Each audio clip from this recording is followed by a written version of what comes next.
অধ্যাপক ডক্টর সুদীপ্ত চট্টোপাধ্যায় মহাশয়, দর্শন বিভাগের অধ্যাপক, মালদা উমেন্স কলেজ, মালদা।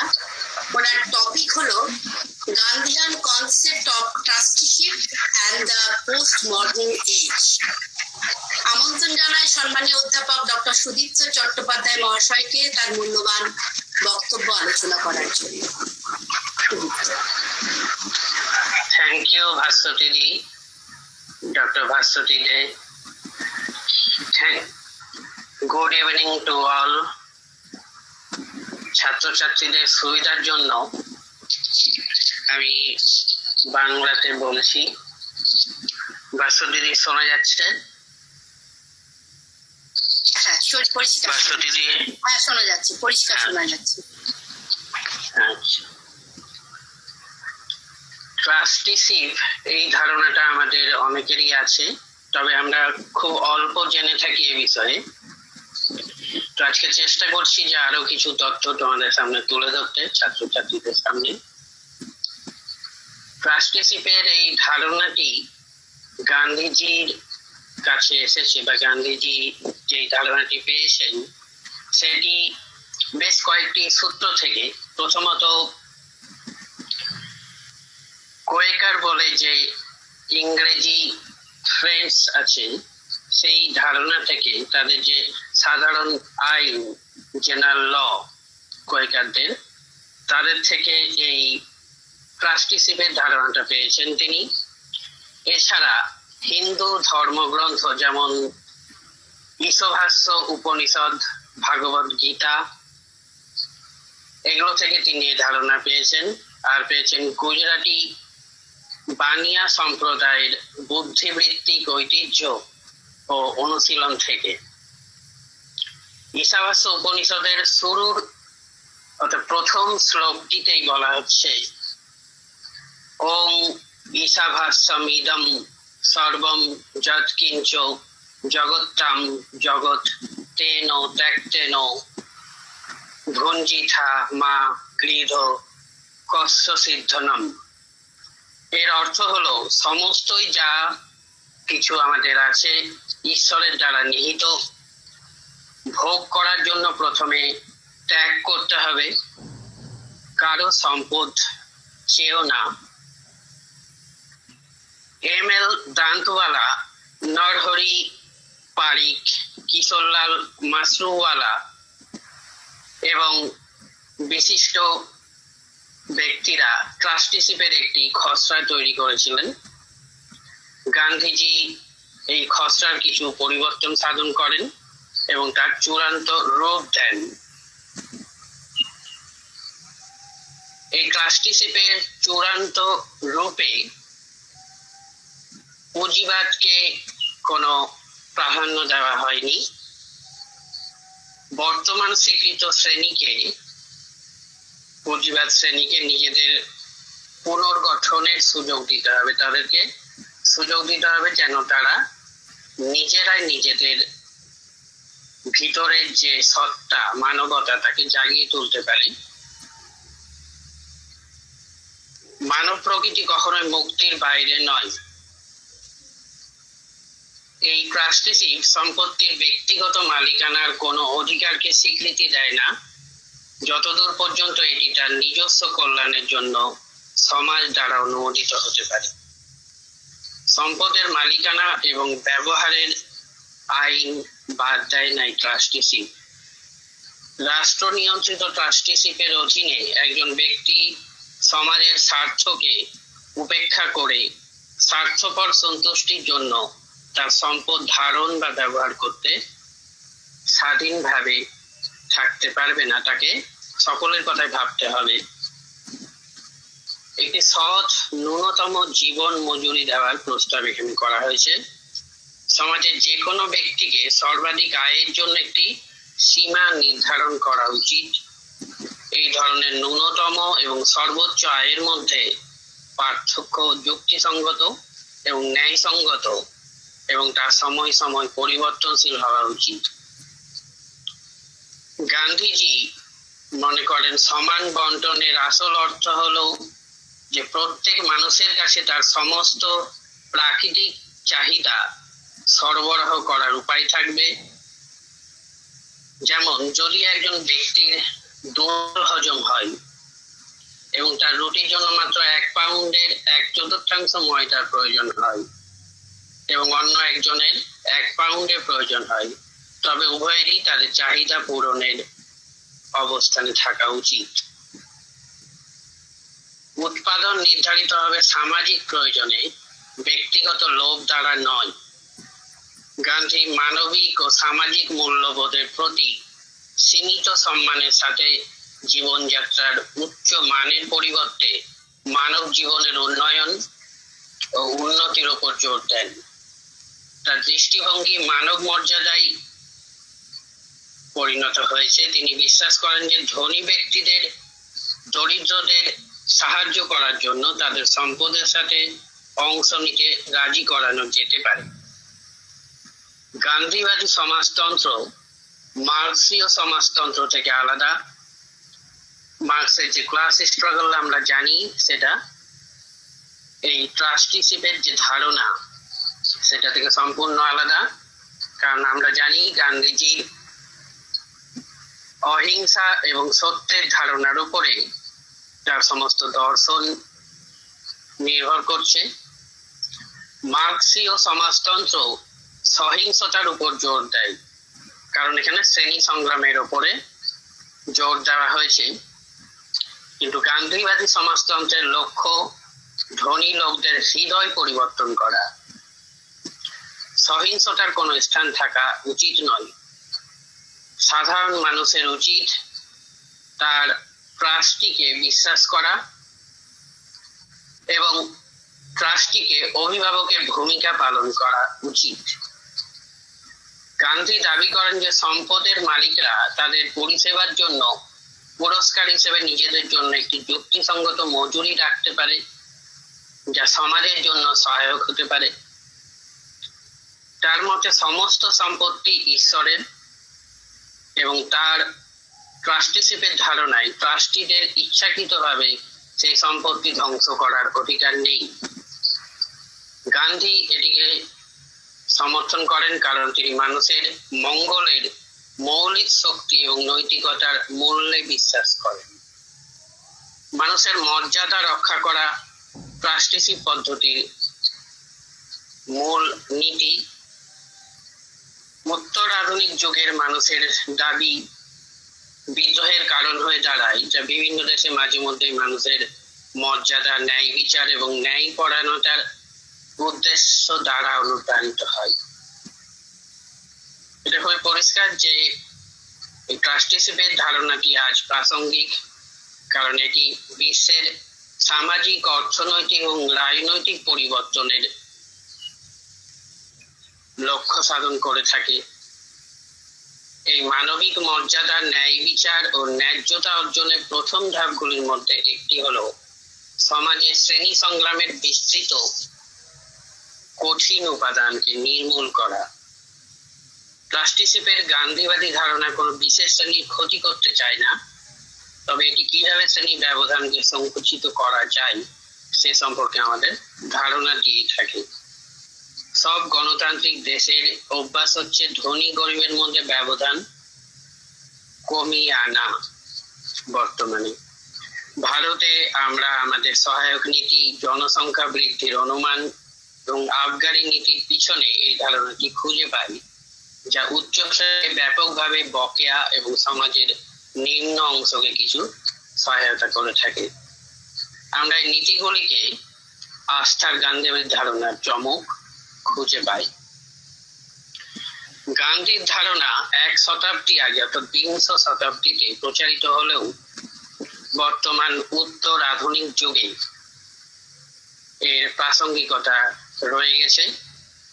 অর্থশাস্ত্রকে শুদ্ধ করার জন্য তার প্রয়াসটি তার ট্রাস্টিশিপের ধারণায় সঠিকভাবে বিবেচনা করা হয়েছে। তার অর্থনৈতিক চিন্তার কেন্দ্র হলো মানুষের মর্যাদা রক্ষা এবং নিছক বস্তুগত সমৃদ্ধি নয়। মানবাধিকার সুরক্ষার সামাজিক উদ্দেশ্য দ্বারা মানুষের ক্রিয়াকলাপ উস্কে দেওয়া হয়। ব্যবসায়ী সম্প্রদায় উদারীকরণ এবং বিশ্বায়নের অর্থনৈতিক নীতিকে স্বাগত জানিয়েছে, যা মনমোহন সিং প্রথম 1991 সালে পিভি নরসিমহা রাওয়ের সরকারের অর্থমন্ত্রী হিসেবে আমাদের দেশের অর্থমন্ত্রী হিসেবে ঘোষণা করেছিলেন। একই নীতি পরবর্তী সরকারগুলোকে পথ দেখাতে থাকে। অর্থনৈতিক নীতি ও বিষয় নিয়ে চিন্তা ভাবনায় বিভিন্ন সরকারের মধ্যে কোনো উল্লেখযোগ্য পার্থক্য দেখা দেয়নি, যা আমাদের সৌভাগ্য। সর্বোদয় নেতা দাদা ধর্মাধিকারী বলেছেন যে বিশ্ব দুটি শিবিরে বিভক্ত, সাম্যবাদ এবং পুঁজিবাদ। তাদের উভয়ের ওপর নতুন কোনো সামাজিক ব্যবস্থা গড়ে তোলা যাবে না। গান্ধীর অর্থনৈতিক নীতির উপর ভিত্তি করে একটি নতুন সমাজ ব্যবস্থা গড়ে উঠতে পারে।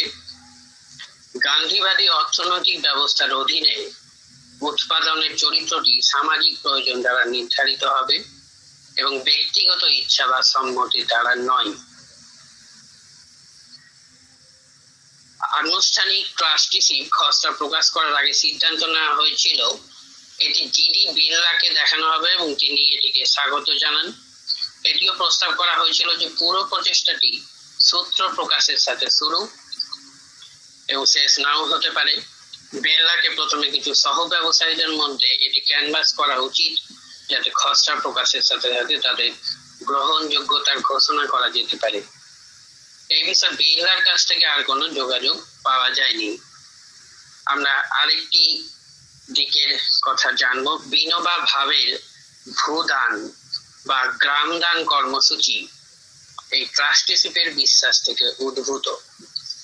ভূমিহীনদের মধ্যে বিতরণের জন্য ভূদান আন্দোলনের অংশ হিসাবে উপহার হিসেবে প্রাপ্ত জমির মোট এলাকার কিছু অংশ তাদেরকে দান করা হয় ভূমিহীনদেরকে, যা ভূদান নামে পরিচিত।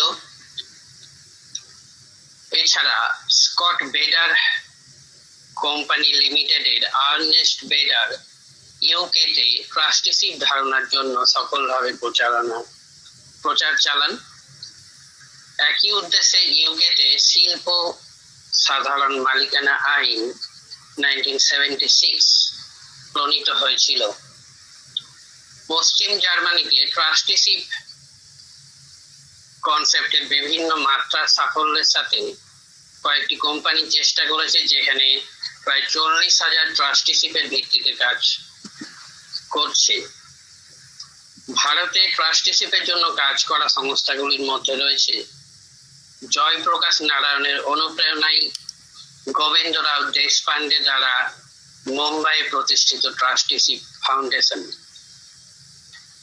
সারা দেশে সম্মেলন, সেমিনার এবং গোষ্ঠী আলোচনা করা ছাড়াও গোবিন্দরাও দেশপান্ডে এবং তার দল ট্রাস্টিশিপ ধারণার ভিত্তিতে নির্দিষ্ট ইউনিটগুলিকে কাজ করার জন্য পরীক্ষামূলক ভিত্তিতে চেষ্টা করেছে।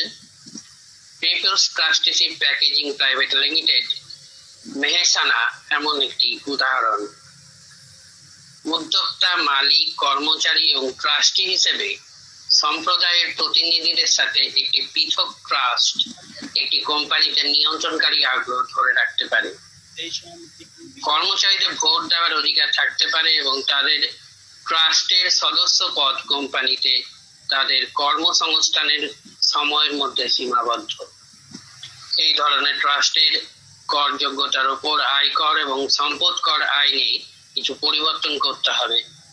ইউকেতে ইন্ডাস্ট্রিয়াল কমন ওনারশিপ অ্যাক্ট 1976 এর ক্রিয়াকলাপ আমাদের জন্য কিছু শিক্ষা তুলে ধরতে পারে। লোহিয়ার লোকসভায় যে খসড়া বিল পেশ করা হয়েছিল তাও এই বিষয়ে একটি গাইড হতে পারে। গুজরাটের মেহসানায় পিপলস ট্রাস্টিশিপ প্যাকেজিং প্রাইভেট লিমিটেডের ক্রিয়াকলাপ অধ্যয়ন করা যেতে পারে।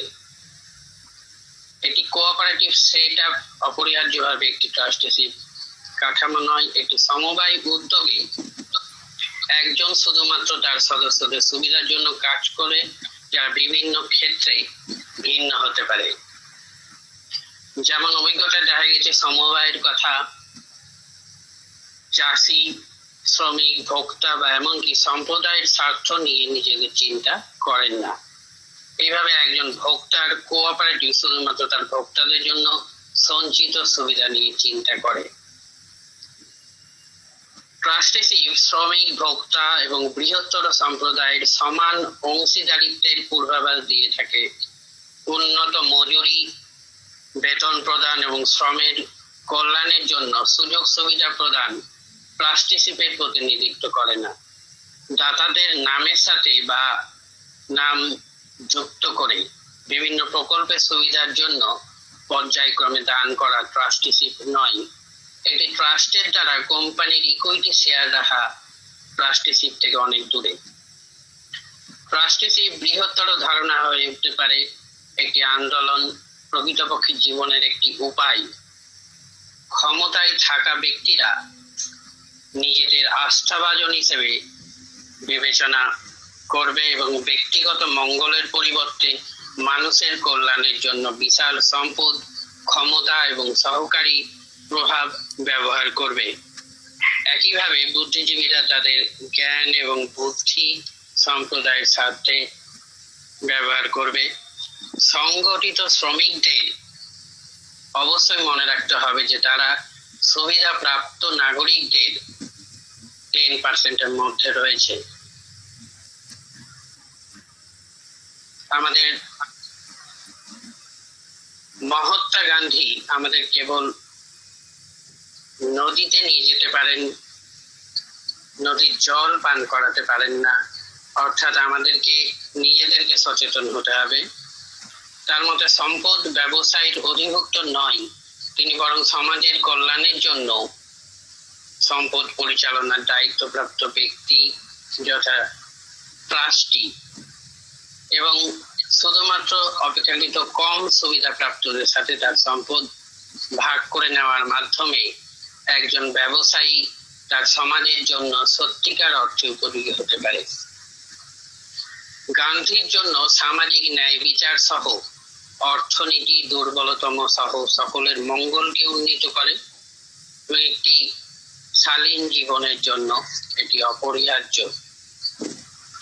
গান্ধীর এই ধরনের অবস্থান রাজনৈতিক ও সামাজিক সাম্যের জন্য কোনো সমালোচনা খুঁজে পাওয়া যাবে না। অর্থনৈতিক সমতা নিশ্চিত করা ছাড়া সামান্যই হবে এটি। অর্থাৎ তার এই যে ট্রাস্টিশিপের ধারণা, তা অর্থনৈতিক সমতা নিশ্চিত করবে বলেই আমাদের সকলের মনে হয়। তিনি বিশ্বাস করতেন যে প্রকৃতির প্রচুর সম্পদ যদি সমানভাবে বন্টন করা হয় তবে পৃথিবীতে দারিদ্র থাকবে না।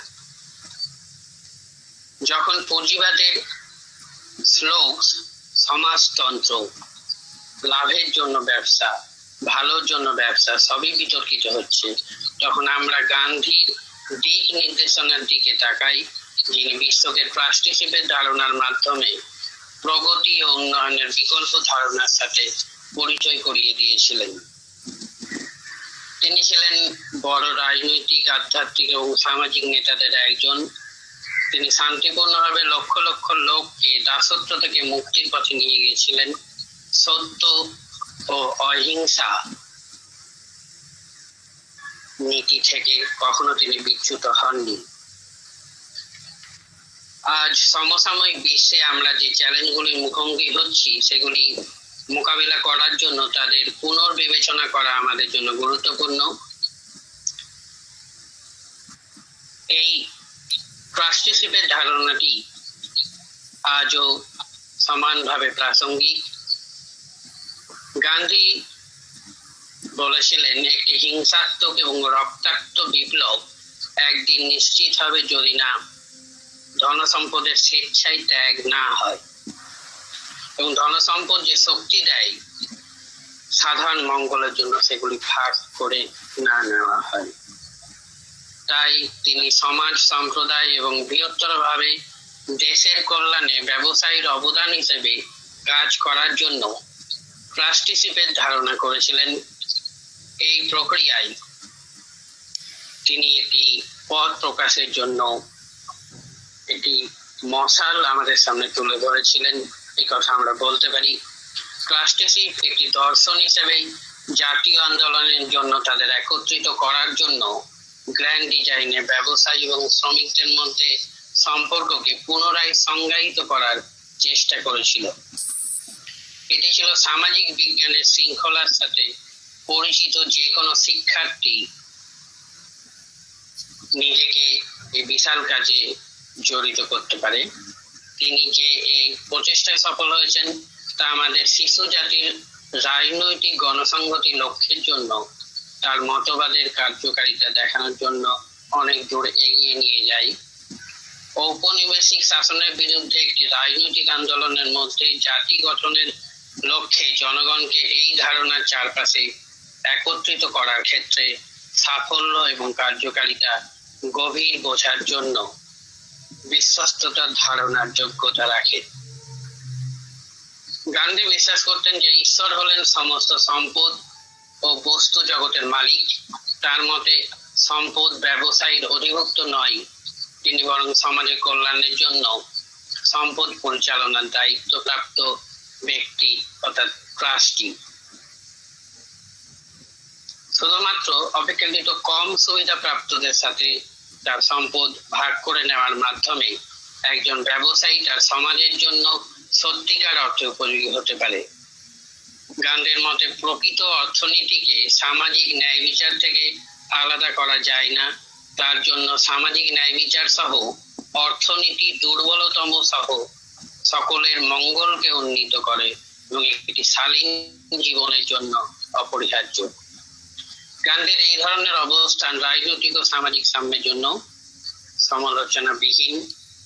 তিনি বিশ্বাস করেন যে প্রকৃতির প্রচুর সম্পদ যদি সমানভাবে বন্টন করা হয় তাহলে পৃথিবীতে আর কোনো দুঃখ থাকবে না। আমাদের বিশ্ব গত শতাব্দীতে অনেক উন্নতি লাভ করেছে। গত এক দশক আমাদের সেই অগ্রগতিকে এগিয়ে যেতে সাহায্য করেছিল। বেশিরভাগই অর্থনৈতিক প্রবৃদ্ধি এবং উন্নয়নের ক্ষেত্রে যা সাহায্য করেছিল তার অনেক কিছুই শিখতে আমরা বাধ্য হয়েছি। উন্নয়ন পুঁজিবাদের পোস্টার শব্দ বেশিরভাগ দেশের ব্যস্ততম জীবনের একটি অঙ্গ হয়ে উঠেছে। পরিবর্তন শিল্পায়নের দৌড়ে পিছিয়ে থাকা প্রতিটি সমাজের একটি গুরুত্বপূর্ণ প্রয়োজন হিসেবে দেখা দিয়েছে। দারিদ্র্যের বিষয়টি সারা বিশ্বে অর্থনৈতিক সহিংসতার সবচেয়ে বড় প্রকাশের একটি।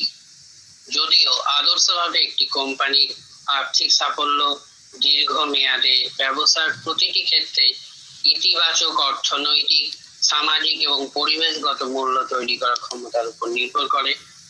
গত কয়েক দশকে অর্থনৈতিক উন্নয়নের সাথে আমাদের আবেশে আমরা দেখেছি দুটি পরিবর্তনশীল সত্তা, অর্থনৈতিক বৃদ্ধির সাথে সামাজিক এবং পরিবেশগত মূল্যবোধ। গান্ধীর ট্রাস্টিশিপের ধারণার মাধ্যমে আরো ভালোভাবে সমাধান করা যেতে পারে। বর্তমান পরিস্থিতিতে ট্রাস্টিশিপের মতবাদ ম্যাক্রো এবং মাইক্রো উভয় স্তরে প্রভাব ফেলে। এটি অগ্রগতি প্রকৃত সূচক হিসেবে সম্পদের সুষম বন্টনের উপর জোর দেয়।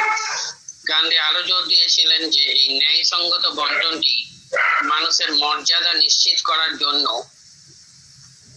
এবং global conjunction and income project GCIP এর তথ্য দেখায় যে ব্রাজিল, রাশিয়া, ভারত, চীন এবং দক্ষিণ আফ্রিকা অর্থাৎ ব্রিক্স এর আন্ডারে যে দেশগুলি আছে এখনো বিশ্বের দারিদ্র্যের 45% জন্য দায়ী। অন্তর্ভুক্তিমূলক প্রবৃদ্ধির অব্যাহত প্রচেষ্টার জন্য দায়িত্বের সবচেয়ে বড় অংশ তাই ব্রিক্সের উপরই বর্তায়। একদিকে দ্রুত বিকাশ এবং উন্নয়ন, উদীয়মান বাজার এবং ভারতের দরিদ্র জনসংখ্যার অবিশ্বাস্য উপস্থিতি বিবেচনা করে আমাদের একটি বিশাল দায়িত্ব রয়েছে। ট্রাস্টিশিপের গান্ধীর ধারণা হলো উন্নয়নের একটি বাস্তবসম্মত মডেল যার লক্ষ্য সমাজে অর্থনৈতিক সমতা অর্জন করা। এই ধারণাটি কমিউনিজম এবং পুঁজিবাদের একটি বিকল্প এবং এটি অহিংসা এবং অন্তর্ভুক্তির উপর ভিত্তি করে। ট্রাস্টিশিপ কাজ এবং মজুরির সুষম বন্টনের উপর জোর দিয়ে কায়িক ও মানসিক শ্রমকে সমান গুরুত্ব দিয়ে মানুষকে তাদের নিজেদের রুটি রোজগারের জন্য শ্রমে উন্নীত করে। এমন একটি সমাজ তৈরি করার মাধ্যমে শ্রম ও পুঁজির মধ্যে দ্বন্দ্ব নিরসনের চেষ্টা করে, যেখানে সমস্ত মানুষ কেবলমাত্র শ্রমের অধিকারী। তাদের চাহিদা মেটানোর জন্য যতটা সম্পদ প্রয়োজন এবং অবসরের জন্য যা প্রয়োজন তা তারা করতে পারে। ট্রাস্টিশিপ ধনী ব্যক্তিদের স্বেচ্ছায় সুবিধা বঞ্চিতদের জন্য তাদের সম্পদ ত্যাগ করতে উৎসাহিত করে, সহযোগিতার সাথে প্রতিযোগিতা প্রতিস্থাপন করে। বিখ্যাত ভারতীয় লেখক এবং গান্ধীবাদী বুদ্ধিজীবী রজনী বক্সি যুক্তি দেন যে প্রত্যেকেরই সম্পদ অর্জনের ক্ষমতা সমান নয়। দেশের সুবিধা বঞ্চিত ব্যক্তি হিসেবে যারা সুবিধা বঞ্চিত তাদের জন্য আস্থাভাজন হিসেবে কাজ করা আমাদের কর্তব্য। আশা, যার ফুল ফর্ম হচ্ছে alliance for sustainable and holistic agriculture, 2010 মে মাসে এটি তৈরি করা হয়েছে। অনেক সুশীল সমাজ সংস্থার মধ্যে অনুভূত প্রয়োজনের প্রতিক্রিয়া হিসেবে যে আমরা গ্রামীণ ভারতের সমস্যাগুলিকে সাহায্য করার জন্য যথেষ্ট কাজ করছি। এর মধ্যে রয়েছে গ্রামীণ জীবিকা, খাদ্য ও বীজের সার্বভৌমত্ব এবং নিরাপত্তা এবং উন্নয়নের বিষয়। এটি একটি দেশব্যাপী নেটওয়ার্ক যা ভারতের 20টি রাজ্য জুড়ে 400টিরও বেশি সংস্থাকে অন্তর্ভুক্ত করে। এই নেটওয়ার্কের লক্ষ্য হলো কৃষক সম্প্রদায়ের উৎপাদনশীল সম্পদের নিয়ন্ত্রণ নিশ্চিত করা এবং তাই নিরাপদ ও পুষ্টিকর খাদ্য উৎপাদন করতে পারে যা সমস্ত ভারতীয়দের জন্য উপলব্ধ। আশা ভারতীয় কৃষিকে পরিবেশগতভাবে টেকসই করতে পারে এমন নীতি এবং অনুশীলনগুলিকে প্রচার করতে চাই। এছাড়া ইলা ভাট, যিনি একজন সক্রিয় গান্ধীবাদী, এবং সেওয়া অর্থাৎ সেলফ এমপ্লয়েড উইমেন্স অ্যাসোসিয়েশনের একজন স্বপ্নদর্শী কর্মী, 2015 সালে তার অনুবন্ধ শিরোনামের বইতে পারস্পরিক চিঠিপত্রের ধারণাটি, পারস্পরিক আদান প্রদানের ধারণাটি চালু করেছিলেন। বইটি ভূমি এবং আমাদের সম্প্রদায়ের মানুষের উপর প্রতিটি পৃথক কর্মের প্রভাব বোঝার গুরুত্বের উপর জোর দেয়। এটি সম্প্রদায়ের যে কোনো ব্যক্তির ধৈর্যের জন্য দৈনন্দিন জীবনের 6টি প্রয়োজনীয় চাহিদাকে অত্যন্ত গুরুত্বপূর্ণ হিসেবে স্বীকৃতি দেয়। এই মৌলিক চাহিদাগুলি হলো খাদ্য, বস্ত্র, ঘর, স্বাস্থ্যসেবা, শিক্ষা এবং আর্থিক পরিষেবা।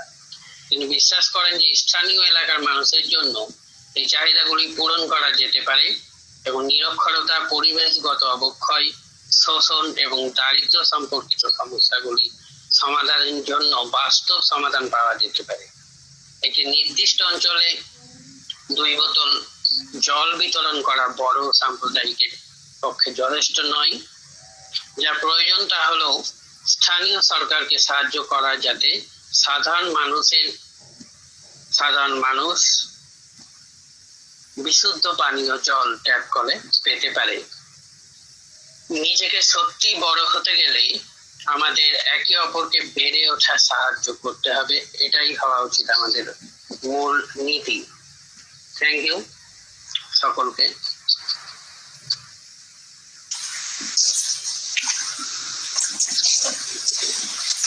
অনেক ধন্যবাদ সম্মানীয় অধ্যাপক ডক্টর সুদীপ্ত চট্টোপাধ্যায় মহাশয়কে তার মূল্যবান আলোচনার জন্য।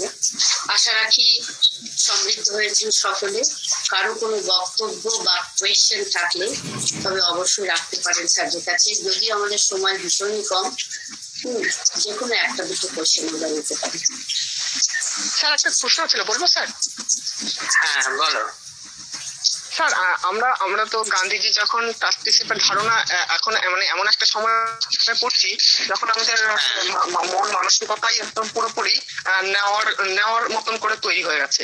তো সেই জায়গায় আমাদের মনে হয় না যে এই ধারণাগুলো আগের দিকে আমাদের পড়া উচিত ছিল এবং আমরা যখন গান্ধীজির মতে ট্রাস্টিশিপের ধারণা পড়ছি, তখন বইয়ে পড়ছি যখন তার ধারণাগুলো বেশ ভালো লাগছে, কিন্তু বাস্তবের সঙ্গে যখন আমরা মিশছি তখন দেখছি যারা মানে যারা পুঁজিবাদী তারা কিন্তু আরো নিতে যেন ব্যস্ত। তো সেই জায়গায় গান্ধীজির এই ট্রাস্টিশিপের ধারণা আজকের দিনে কতটা সফল, এবং আমরা কি এটাকে যদি আমরা বাদও দিই যে ট্রাস্টিশিপের ধারণাটা, তাহলে কিন্তু আবার চলবেও না, কারণ সবাই কিন্তু সব রকম ভাবে তৈরি হয়। কিন্তু এটা একটা বন্টনের ক্ষেত্রেও একটা পুঁজিবাদীদের অবশ্যই একটা ভালো দিকও আছে, কিন্তু তারা যেভাবে ব্যবহার করছে আমরা কি কখনো দেখতে পাবো যে গান্ধীজির যে এই স্বপ্ন কখনো সমতুল্য মানুষ বন্টন, এটা কি কখনো মানে বাস্তবিত হবে?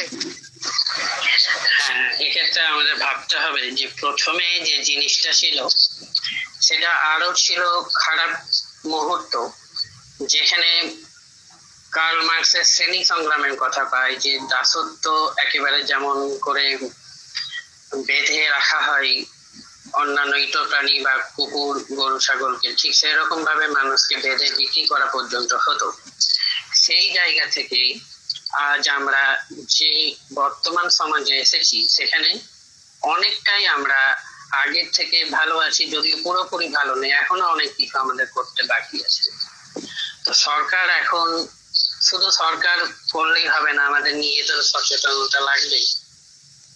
তো এই যে গান্ধীর ট্রাস্টিশিপের ধারণার মাধ্যমে কি হচ্ছে, বিভিন্ন সংস্থা গড়ে উঠছে। যেমন একটা যদি কারখানা গড়ে ওঠে, সেখানকার শ্রমিকদের জন্য একটা ফান্ড থাকবে, সেই ফান্ড থেকে তাদের প্রাথমিক চিকিৎসা বা তাদের স্যালারি, যেমন তাদের একটা স্যালারি পাওয়ার পরে অর্থাৎ রিটায়ারমেন্টের পরে যে বার্ধক্য ভাতা ইত্যাদি, এগুলো দেওয়ার ব্যবস্থা। বর্তমানে যে ট্যাক্সের ব্যবস্থা, সেই ট্যাক্সের মাধ্যমে যেমন রোড ট্যাক্স, ইনকাম ট্যাক্স, এগুলোর মাধ্যমে কি করা হচ্ছে, আমাদের কাছ থেকে অর্থ সঞ্চয় করে যাদের প্রয়োজন তাদের মধ্যে এগুলো বিলিয়ে দেওয়া হচ্ছে, বিতরণ করা হচ্ছে। তাই তোমার যে প্রশ্ন, তাতে বলতে পারি যে হ্যাঁ, অনেকটাই আমরা ভালোর দিকে অগ্রসর হচ্ছি, আরো হতে হবে। বর্তমান যুগে এই ট্রাস্টিশিপের অনেকটা ব্যবহার, ট্রাস্টিশিপের ধারণার অনেকটা ব্যবহার হয়েছে, এবং এই যে বললাম যে বিভিন্ন জায়গাতেও বিভিন্ন বিখ্যাত ব্যক্তিরা সোচ্চার হয়ে উঠেছেন এই ট্রাস্টিশিপের ধারণা নিয়েই। সুতরাং আরো বেশি করে অগ্রসর হতে হলে আমাদের ভাবতে হবে যে আমরা যদি নিজেকে বড় করে তুলতে চাই, তাহলে আমাদেরকে ভাবতে হবে সকলেই যেন বড় হওয়ার সুযোগ পায়, এবং এই জন্যই এই ট্রাস্টিশিপের ধারণা, এবং এটা বর্তমান যুগে প্রাসঙ্গিক। বোঝা গেল? একদম স্যার, একদম। ধন্যবাদ স্যার, একদম। ওয়েলকাম।